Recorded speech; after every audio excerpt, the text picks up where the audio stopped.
بسم الله الرحمن الرحيم. لا إله إلا الله محمد رسول الله. جنید بغدادی رحمت اللہ علیہ کے زمانے میں ایک آدمی تھا جو مشہور ڈاکو تھا، اور وہ اپنی اس بری عادت سے باز نہیں آتا تھا. کتاب میں لکھا ہے کہ اس کو 16,000 درے لگ چکے تھے، کبھی 100 کبھی 200 کبھی اتنے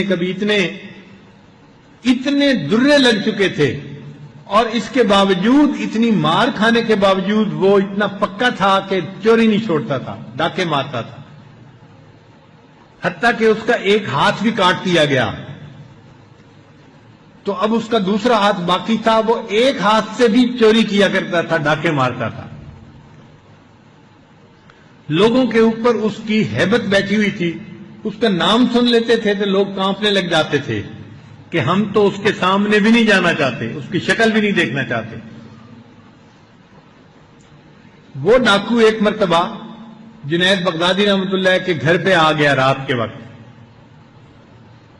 جنید بغدادی رحمت اللہ نے کچھ کپڑے اور ایسی چیز کوئی منگائی تھی رزق حلال تجارت کی نیت سے، تو گھر میں پڑے ہوئے تھے.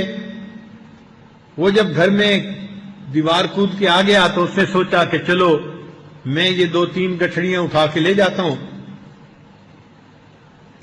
اب اس نے گٹھڑی تو باندھ لی، لیکن ہاتھ ایک تھا، اس کو اٹھا کے لے جانا اس کو مشکل نظر آتا تھا.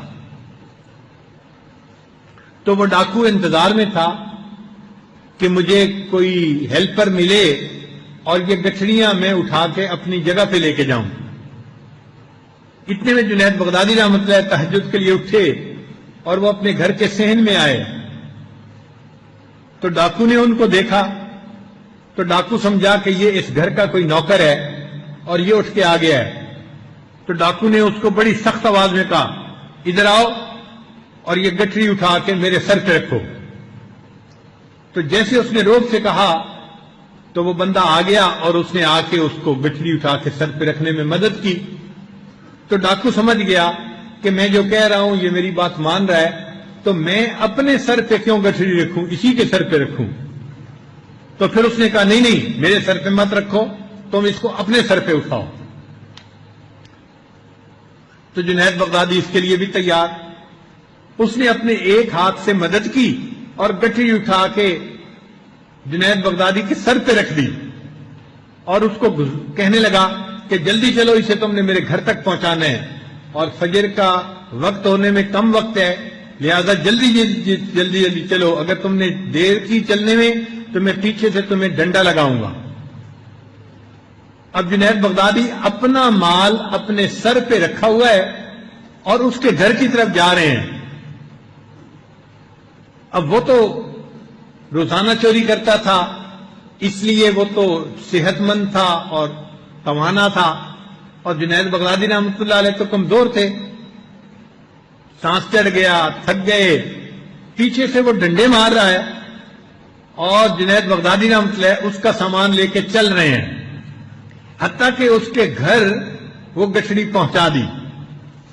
جب گٹھڑی گھر پہنچ گئی تو ڈاکو کو تسلی ہو گئی کہ آج میں نے کچھ نہ کچھ مال چوری کر لیا. جنید بغدادی واپس آ گئے. اب وہ بندہ جو ڈاکو تھا وہ آرام سے رات کو سویا.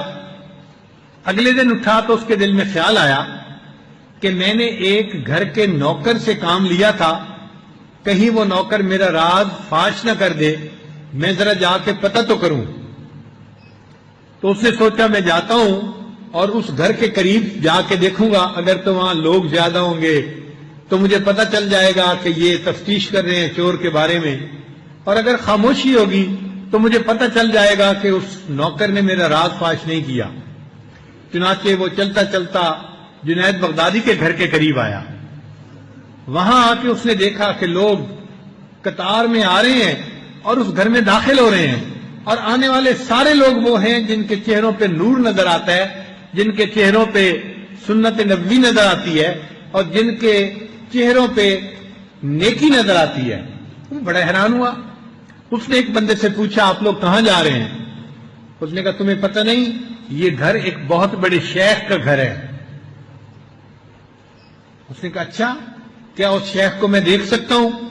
اس نے کہا ہاں دیکھ سکتے ہو، میرے ساتھ آؤ۔ چنانچہ وہ ڈاکو اپنا ایک ہاتھ اس نے چھپا لیا کپڑے کے اندر کہ لوگوں کو پتہ نہ چل جائے کہ میرا ایک ہاتھ کٹا ہوا ہے اور میں وہ ڈاکو ہوں۔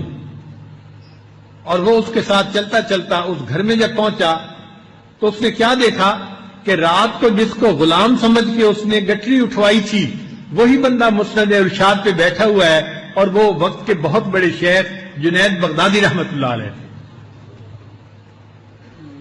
اب ان کے چہرے پہ جو نظر پڑی نا تو دل کی دنیا بدل گئی۔ چنانچہ اس نے حضرت کے مجلس میں توبہ کی، پھر حضرت سے بیعت ہوا۔ کتابوں میں لکھا ہے کہ پھر اس کو حضرت جنید بغدادی رحمۃ اللہ نے خلافت عطا فرمائی، اور وہ اپنے وقت کا ہاتھ کٹا اتنا بڑا شیخ بن کے زندگی گزارتا رہا۔ تو ڈاکو تھا، چور تھا، اللہ والوں کی محفل میں آیا اور اللہ والوں نے اس کے دل کو بدل کے رکھ دیا۔